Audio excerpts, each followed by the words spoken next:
ಬೆಂಗಳೂರು ಕೇಂದ್ರ BJP ಅಭ್ಯರ್ಥಿಯಾಗಿರುವಂಥ PC Mohan ಅವರು ಸಹ ಇವತ್ತು ಭರ್ಜರಿಯಾದಂಥ ರೋಡ್ ಶೋ ಅನ್ನ ಮಾಡೋ ಮೂಲಕ ಮತಯಾಚನೆ ಮಾಡಿದ್ದಾರೆ.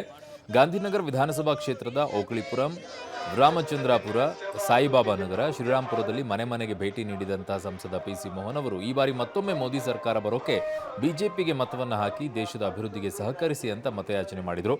ಇನ್ನು ಮುಖ್ಯಮಂತ್ರಿಗಳಿಗೆ ತಮ್ಮ ಸ್ಥಾನ ಉಳಿಸಿಕೊಳ್ಳೋ ಚಿಂತೆ ಆದರೆ ಉಪಮುಖ್ಯಮಂತ್ರಿಗೆ ಮುಖ್ಯಮಂತ್ರಿ ಆಗುವಂತಹ ಚಿಂತೆ, ಇನ್ನುಳಿದ ಮಂತ್ರಿಗಳು ಶಾಸಕರು ಯಾರ ಜೊತೆಗೆ ಇರಬೇಕು ಅನ್ನೋ ಗೊಂದಲದಲ್ಲೇ ಇದ್ದಾರೆ.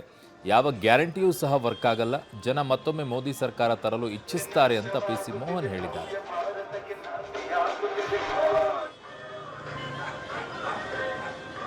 ಇವತ್ತು ಗಾಂಧಿನಗರ ವಿಧಾನಸಭಾ ಕ್ಷೇತ್ರದಲ್ಲಿ ಸಿಟಿ ಅಧ್ಯಕ್ಷರಾದಂಥ ಸಪ್ತಗಿರಿ ಗೌಡರು, ಗೋಪಾಲ್ ಕೃಷ್ಣ ಅವರು, ಶಿವಪ್ರಕಾಶ್ ಅವರು, ನಮ್ಮ ಕಾರ್ಪೊರೇಟರ್ಗಳು, ನಮ್ಮ ಎಲ್ಲ ನಾಯಕರುಗಳು ಕೂಡ ಸೇರಿ ಇವತ್ತು ಒಂದು ರೋಡ್ ಶೋ ಅನ್ನು ಮಾಡಿದೆ. ಬಹಳ ಕಾರ್ಯಕರ್ತರಾಗಲಿ ಮತ್ತು ಮತದಾರರೆಲ್ಲರೂ ಕೂಡ ಬಹಳ ಉತ್ಸಾಹದಿಂದ ಇದ್ದಾರೆ.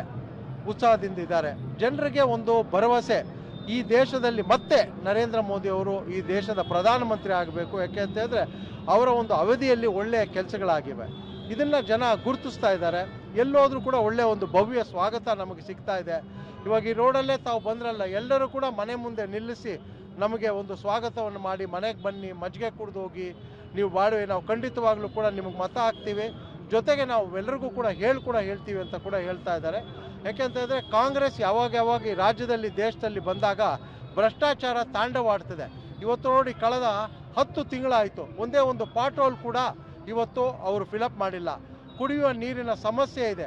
ಇವತ್ತು ಮುಖ್ಯಮಂತ್ರಿಗಳು ಅವರ ಚೇರ್ ಉಳಿಸ್ಕೊಳ್ಳೋಕೆ ಓಡಾಡ್ತಾ ಇದ್ದಾರೆ, ಉಪಮುಖ್ಯಮಂತ್ರಿಗಳು ಮುಖ್ಯಮಂತ್ರಿ ಆಗ್ಲಿಕ್ಕೆ ಓಡಾಡ್ತಾ ಇದ್ದಾರೆ. ನಾನು ಕಳೆದ 3 ಬಾರಿಯಿಂದನೂ ಕೂಡ ನಾನು ಇಲ್ಲಿ ಲೀಡ್ ತೊಗೊಂಡೇ ಬಂದಿದ್ದೀವಿ.